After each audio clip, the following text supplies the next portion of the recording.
अब आपको बता रहे हैं कि जैसे आपको कथा सुनाते रहते हैं, एक सम्मन नाम का मनियार था, उसकी पत्नी नेकी, पुत्र का नाम सेऊ था।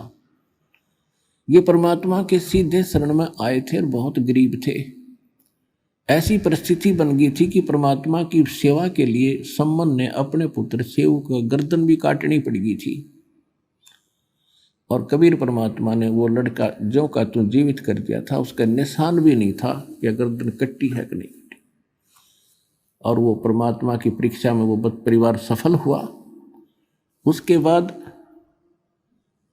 उनको अटल भक्ति दी और मालो माल कर दिया। कहते हैं नुक्ते ऊपर रिझ जाएगा रे, ये करोड़ कर्म जड़ जाएं तुम्हारे।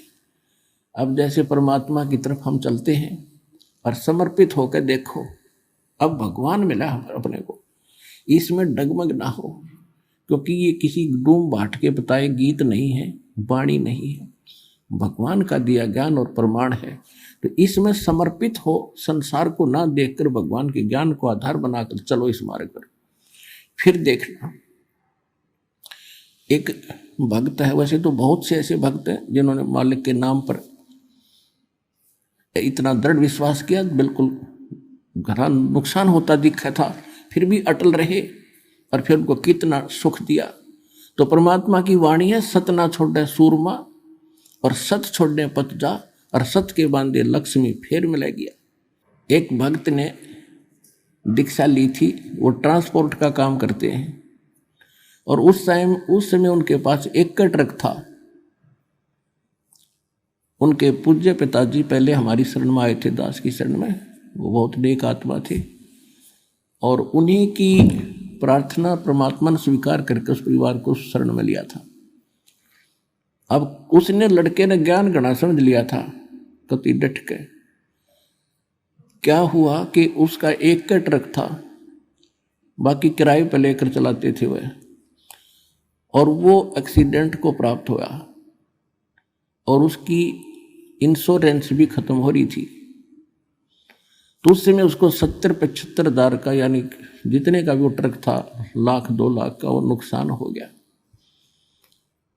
तो उसकी माताजी ने कहा कि भाई देख, पहले तेरा बढ़िया काम चल रहा था और यू नाम ले लिया, तो देख तेरा कितना नुकसान हो गया, इस नाम न छोड़ दे, तू वही भक्ति कर ले।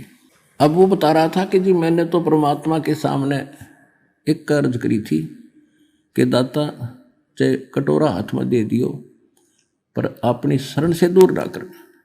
यो ज्ञान बार बार समझ में नहीं आता और ये भगवान बार बार नहीं मिलेगा। उस दिन के बाद कुछ ही दिनों में परमात्मा की रजा ऐसी हुई, आज उसके पास सैकड़ों की संख्या में गाड़ियां हैं और जी खोल कर दान कर रहा है वो बच्चा। तो यहाँ परमात्मा कहते सत ना छोड़े सूरमा, सत छोड़े पत जा, और सत के बांधे लक्ष्मी फेर मिलेगी। कहते नुक्ते ऊपर रिझ जाएगा रे, यो नुक्ता था, भगवान नहीं फिर जाए, इतनी मदद भी नहीं करेगा, हमारी डूबे ने नहीं उबारे, तो भगवान को तो इसलिए याद करे कति डूबी वे उबार दे। तो हम पीठ गणे रखे काल ने, जैसे कुत्ते का कोई लठ मार दे और फिर चाहे दूर तक हुड़का कर दे, उपड़ा उपड़ा चिल्लाया करे, उठा जाना बैठा। तो हम इतने सता रखे इस काल ने कि छोटा सा नुकसान हो या ना हो, हम दूर तक रोने लग जाते हैं, हाय नाश हो गया, हाय अगले सत्संग में फिर चल लेंगे। तो आके देखो, दृढ़ हो थोड़ा सा, नुक्ते ऊपर रिझ जाएगा रे, करोड़ कर्म जल जाए तुम्हारी, ये नुक्ता था। तो इसी प्रकार सम्मन और सेऊ के घर पर जब भगवान गए, ऐसी परिस्थिति बना दी परमात्मा ने, परमात्मा की इज्जत के लिए कि गुरु जी की इज्जत पाच नहीं आ जाए, अपने लड़के को काटना पड़ गया। और फिर समर्थ शीश लेता है, या शीश दिया करता है, एक्सटेंड करता है। तो सम्मन के पुत्र सेऊ को भी जीवित कर दिया और उनको मोक्ष दिया।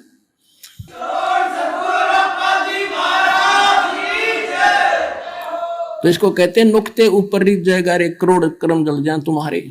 फिर हमारी एक गलती है जो सम्मन ने कर दी। उसने क्या गलती की?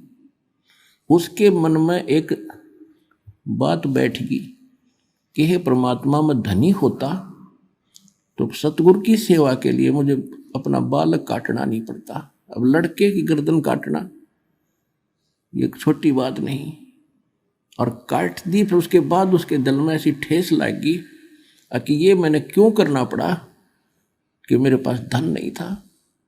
अब वो धन न मांगता रहा, परमात्मा ने उससे जीवन में एक नंबर का सेठ बना दिया।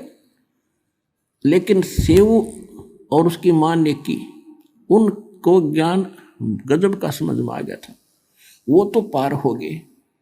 ये भी संबंध रह गया, माया माया करता, मृत्यु होगी।